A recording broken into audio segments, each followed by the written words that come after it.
안녕하세요. 김유라입니다.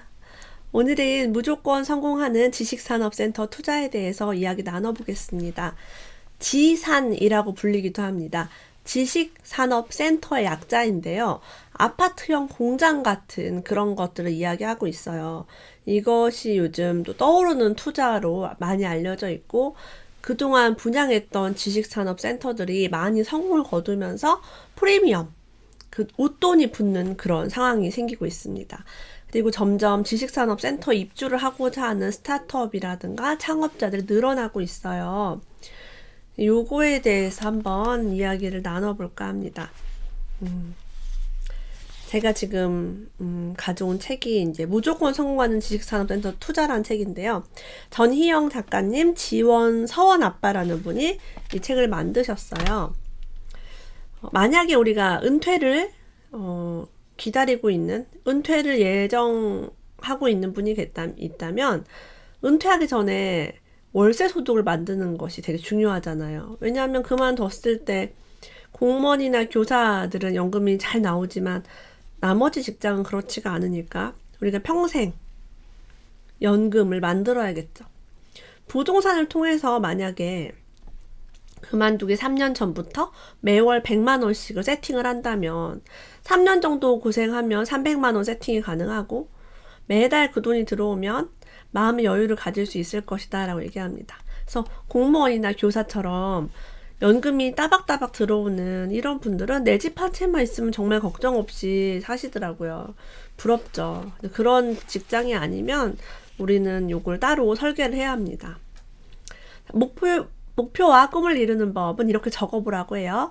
나는 몇 년 후에 부동산으로 월세에 몇몇만 원을 꼭 만들 거야 라는 것을 정하고 그 목표를 잘 보이는 곳에 붙여놓으라고 합니다. 그리고 구체적인 목표 달성을 위한 실행 방안을 적으라고 해요. 2020년도에 월세가 100만 원 나오는 지식산업센터 2채와 월세가 20만 원씩 나오는 아파트 2채를 산다. 이런 식으로. 그냥 무조건 10억 만들기, 100억 만들기가 아니라 언제 얼마짜리 월세가 나오는 부동산을 사겠다라고 해야지 보러 다닐 수 있겠죠. 시간이 날 때마다 부동산에 대한 공부를 하고 현장 답사를 통해 월세를 받을 수 있는 부동산을 매입한다라고 합니다. 많은 종류의 부동산 중에 지식산업센터에 대해서만 이야기를 나눠보겠습니다. 그럼 지식산업센터란 무엇인가? 비슷한 업종과 비슷한 규모의 기업들끼리 필요한 정보와 교육을 공유할 수 있도록 한 건물 안에 많은 업체가 모여있게 만드는 거예요. 대표적으로 가산 구로 디지털 단지, 성남 산업단지, 안양 군포, 동탄 테크노밸리 등을 예로 들 수 있다고 합니다. 자, 그럼 어떤 회사가 들어갈 수 있느냐? 알기 쉽게 설명하면 실제 제품을 생산할 수 있는 공장, 사업 또는 스타트업의 사무실, 제품이나 서비스를 연구한 연구실 정도로 보면 된다고 합니다. 막 엄청나게 시끄럽거나 막 냄새가 나거나 유해물질이 있거나 이런 기업들은 입주가 거의 불가능합니다. 왜냐면 다 같이 이렇게 지내야 되는데 그런 것들 안 되겠죠. 그래서 뭐 금융, 보험업 시설, 기숙사 이런 것도 가능합니다. 벤처기업이 많이 들어갑니다. 영화, 비디오물 및 방송 프로그램 제작업, 유튜브를 제작한다. 가능하겠죠. 출판업, 책을 만든다. 전문 디자인업, 디자이너들이 함께 일한다. 번역 및 통업 서비스업, 전시 및 행사 대행업, 시장조사 및 여론조사업, 리서치 회사 가능하겠죠. 콜센터 및 텔레마케팅 등등 해서 이런 많은 회사들이 다 가능합니다. 직업 능력 개발 훈련 시설 이런 것도 가능합니다. 대학도 가능하대요. 대학 설립. 산업단지 안에서 운영하는 대학의 경우. 경영 컨설팅업. 이런 것도 되고. 그러니까 거의 여러분이 생각하시는 오피스는 다 된다고 보시면 됩니다. 주택의 경우는 취득세가 1.1%에서 3.5% 정도지만이라고 써있지만 지금 2019년 12월 현재 취득세가 올라가는 인상안이 나왔습니다. 주택의 취득세도 앞으로는 아주 비싸질 예정입니다. 지식산업센터는요, 일반 건물이기 때문에 취득세가 4.6%예요. 직접 분양받아 사업 목적으로 사용하는 경우에는 보통 취득세의 50%를 감면해 줍니다. 주택의 경우는 일정 금액 6억 원. 다주택자는 6억 원, 1주택자는 9억 원입니다. 이것을 소유하면 종합부동산세가 부과되나 지식산업센터는 종합부동산세가 없다입니다. 자, 취득세는 제가 봐서 이제 다주택자 입장에서는 같아졌다고 보이고요. 종합부동산세는 없으니까 유리하다로 볼 수 있겠죠. 게다가 다주택자는요, 규제지역, 조정지역, 투기지역, 투기과열지구 같은 곳에 투자를 하게 되면 중과세가 됩니다. 세금을 10%에서 20%까지 더 내야 돼요. 하지만 지식산업센터는 지역에 상관없이 중과세가 없다. 그냥 2년만 넘으면 기본 세율을 내면 됩니다. 그래서 제가 봤을 때는 종합부동산세와 이 중과세 차원에서는 메리트가 있다. 세금이 적다라고 볼 수 있겠죠. 게다가 대출도 유리합니다. 주택보다는 유리합니다. 보통 분양가의 60%에서 90%까지 대출을 받을 수 있습니다. 그러면 내가 계약할 때 10% 혹은 잔금할 때 10%나 20% 요 정도면 중간에 중도금 대출도 나오고 분양 대출도 나오기 때문에 굉장히 적은 돈으로 투자가 가능합니다. 경매와 공매를 이용하면 더 싸게 사고 대출을 많이 받을 수 있으므로 대출 후 투자 수익률이 30%에서 40% 정도 되는 매물도 있다고 해요. 이거는 경매로 받아서 이제 세팅을 했을 때 나오는 거니까 정확하게 뭐 어떤 지역이 그렇다라고 볼 수는 없습니다. 30% 수익이 난다면요, 1억 원을 투자해서 매년 3천만 원 수익이 나오는 꼴이니까 굉장히 크다고 볼 수 있죠. 물론 여기에서 또 세금을 내야겠지만 좋습니다. 이런 거를 투자할 수 있으면 정말 좋죠. 게다가 최근 몇 년 동안 분양했던 지식산업센터의 대부분이 수천만 원 이상의 프리미엄에 붙었다라고 얘기합니다.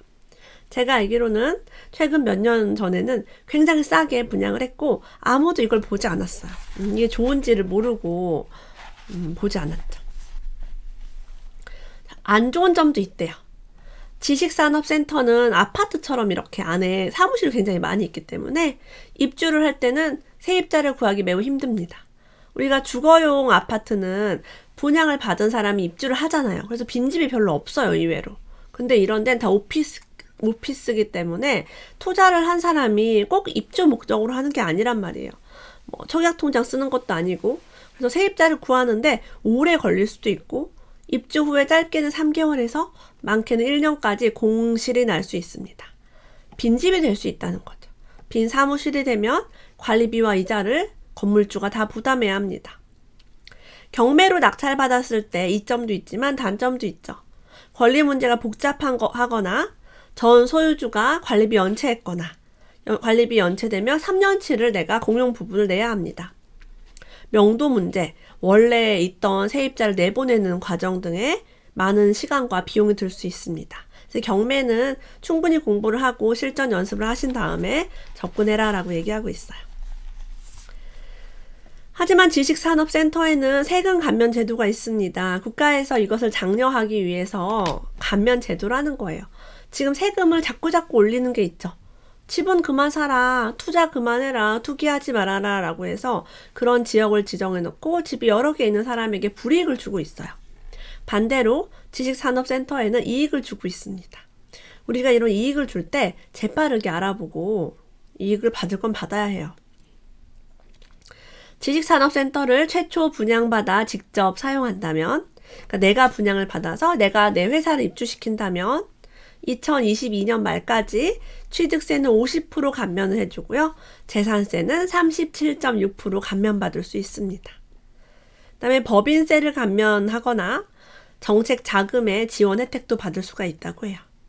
과밀 억제권역에서, 그러니까 서울과 일부 수도권 지역이 과밀 억제권역이에요. 막 이제 사람이 너무 많이 사는 지역. 여기에서 과밀 억제권역 밖으로 본사를 이전하는 법인의 경우는 4년간 법인세를 100% 감면 혜택을 준대요. 이거 사실 어마어마한 혜택이거든요. 우리가 법인에서 수익이 났을 때 매년 세금을 내는데 100% 감면이다. 대단합니다. 나가라는 거죠. 서울에서 제발 나가라. 서울 말고 딴 데서 회사를 차려라. 라는 의미입니다. 꼭 서울에 사무실이 없어도 되는 회사는 옮길 수도 있겠죠. 지식산업센터의 경우는요, 층이나 방향에 따라 매매가나 임대가격 차이가 10%밖에 나지 않는다고 합니다. 상가는요, 1층이냐, 2층이냐, 뭐 도로를 보고 있느냐 이런 거에 따라서 금액이 굉장히 차이가 많이 나는데, 지식산업센터는 약간 아파트처럼 가격이 일정하다. 그래서 우리가 적정가를 쉽게 알 수 있다고 합니다. 시세를 파악하기 굉장히 어렵죠. 땅이나 상가 같은 것들은. 분양할 때 계약금 10% 정도만 있으면 건축기간인 2년, 3년 정도까지 중도금 무이자 등 대출 이자 부담 없이 투자할 수 있다고 합니다. 입주할 때는 집단대출, 다 같이 한 금융사, 한두 금융사에서 대출을 한꺼번에 받아요. 그래서 대출이 거의 다 나옵니다. 집단대출은 달라요, 일반 대출이랑. 그래서 신용이 조금 좋지 않거나, 그래도 거의 다 나와요. 담보로 이제 들어가니까요. 정책자금 대출 같은 걸 이용해서 잔금 납부를 하기 때문에 투자금이 아주 적게 들어갑니다. 하지만 분양도 굉장히 많고 입주 물량도 점점 늘어나고 있기 때문에 지금은 무턱대고 투자하기에 좋은 시점은 아니죠. 옛날에 했으면 거의 성공률이 굉장히 높았는데 지금은 많이 알려져서 이런 책까지 나올 정도니까요. 지역 및 입지와 상품 선택이 굉장히 중요하다라고 얘기합니다. 직접 발로 뛰어봐야겠죠. 이 지역에 수요가 얼마나 있는지. 지식산업센터 가격이 오르는 3가지 조건. 첫 번째, 수요와 공급. 두 번째, 주변의 집가 변동. 그러니까 주변 땅값이 계속 오르면 그 지식산업센터 땅값도 오르겠죠. 최근에는 서울 엄청나게 많이 올랐습니다. 집값만 오른 게 아니라 땅값도 함께 오르는 거죠. 세 번째는 투자 수요가 증가하면 가격이 오릅니다. 이걸 투자하면 좋아, 이걸 투자하면 돈을 벌 수 있어 라고 하면 투자자가 달려드는 거죠. 프리미엄이 많이 올랐다고 합니다. 자, 이런 수요와 공급, 집가 변동, 투자 수요 같은 것이 증가돼서 돈을 많이 벌려면 일단은 지방의 땅이 넓은 곳에 있는 지식산업센터는 좋지가 않아요. 땅이 많이 있으면 이 지식산업센터가 잘 되면 옆에다 또 지을 수도 있겠죠. 그래서 지방에 땅이 많은 지역에 시골이면 시골일수록 건물보다는 땅을 투자하는 게 좋습니다. 건물은 지어버릴 수 있어요. 아파트도 지어버릴 수 있어요. 하지만 땅은 자꾸 줄어들겠죠. 서울은 반대로 땅이 없죠. 땅이 없으니까 재개발하고 재건축하는 거 아닙니까? 그래서 서울은 땅이 없기 때문에 우리가 어쩔 수 없이 건물을 소유하는 거지, 땅이 있고 땅을 또 적정하게 싸게 살 수 있으면 참 좋겠지만 어마어마하게 비쌉니다. 이런 것들을 보고 저는 지식산업센터는 정말 역세권이라든가 이렇게 서울이라든가 아주 큰 대도시에 아주 좋은 입지 아니면 장기적으로 조심해야 된다고 생각합니다. 지금은 최근에는 이제 스타트업 기업이나 이런 작은 회사들, 벤처 기업이 늘어나는 이유가 정책적으로 많은 자금을 풀고 있기 때문이에요. 일자리가 잘 생기지 않으니까 지금 정권에서 가장 많이 하고 있는 일이 일자리 창출 자금을 계속 지원을 하면서 스타트업과 벤처를 육성하고 있거든요. 그렇습니다. 여기에 이제 좋은 조건으로 첫 번째, 지하철과 가까우면 좋다라고 이야기했고요. 두 번째, 연 면적이 클수록 좋다라고 합니다. 우리가 아파트 투자할 때도 이렇게 세대수가 많으면 좋다라고 얘기하죠. 그게 뭐가 좋은 거냐면 세대수가 많으면 여러분 상가도 많을 수 있고요. 어린이집도 클 수 있고요. 키즈 카페도 하나 들어있을 수 있고 피트니스 센터도 크고 골프장도 크단 말이에요. 그리고 어떤 아파트는 아파트 안에 수영장도 있어요. 근데 세대수가 작으면 그런 공용시설이 굉장히 적겠죠. 마찬가지로 지식산업센터도 넓으면 넓을수록 로비, 휴게공간, 주차장, 상가 이런 것들이 많아지는 거예요. 그래서 상가도 안에 서양식, 중식, 한식 다 들어있겠죠. 그래서 더 쾌적할 수 있다고 합니다. 회사를 운영하려면 정말 더 중요한 것 같아요. 집은 그냥 잠만 자면 되는데 회사 있으면 직원들이 편의시설도 이용 많이 하니까요. 전용률이 낮을수록 좋다라고 합니다. 전용률이 낮으면은 실사용 면적이 적어서 분양가와 매매가는 높아지나 반대로 주차장, 공용시설, 편의시설 면적이 넓어져서 되게 쾌적하대요. 예를 들면은 그런 게 있대요. 옥상 정원, 그다음에 아까 운동시설 이런 것도 더 많겠죠. 주차장도 넓으면 넓을수록 우리 회사를 찾아오는 사람들이 편리하겠죠. 그래서 나만 그냥 쓰는 게 아니니까 다 같이 쓸 수 있는 면적. 전용률이 낮으면 좋다는 얘기도 처음 듣습니다.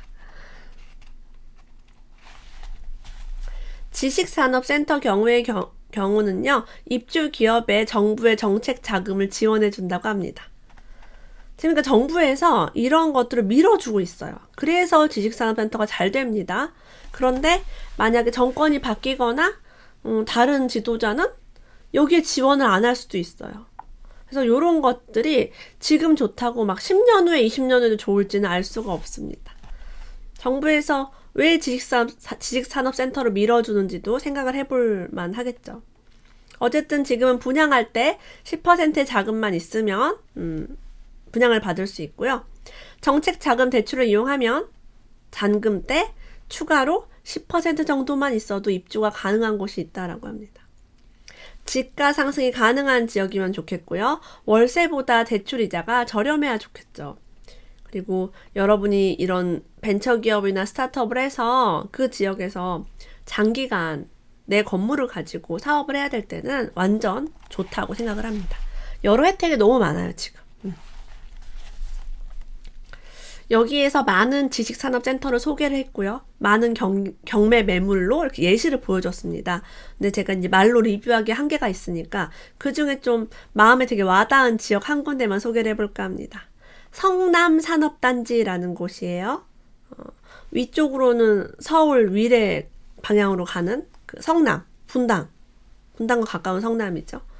성남산업단지는 아직 지하철이 개통되어 있지 않은 지역이라서 서울 경기도 내에서 가장 매매 및 임대 가격이 낮은 편이다라고 합니다. 서울 경기도에서 가장 매매와 임대 가격이 낮다는 이 부분에서 별표를 제가 쳤어요. 왜냐하면 위치가 좋은데, 위치가 물론 좋진 않죠. 지하철이 없으니까. 제가 말한 위치는 그래도 수도권이고, 수도권 중에서도 성남은 지가가 굉장히 높은 지역 중에 하나죠. 강 남쪽이고 강 북쪽 아니고요. 현재 매매가는 평당 400만원에서 500만원 사이라고 합니다. 아무리 위치가 안 좋고 지하철이 연결되어 있지 않아도 평당 4,500이면 여러분 아주 지방의 시골에 있는 아파트도 요즘 4,500은 넘어요. 그런 걸로 봤을 때 저는 되게 싸다. 여기가 임대가가 싸긴 하지만 그래도 수익률이 어느 정도 나오겠죠. 다만 경기도 도시철도망의 경전철이 성남 1호선이 연결되어 산업단지 입구 및 중심 부분에 역이 생길 예정이며 언제 생길지는 잘 모릅니다. 예. 도시재생산업이 완료되면 도시재생산업은 뭐예요?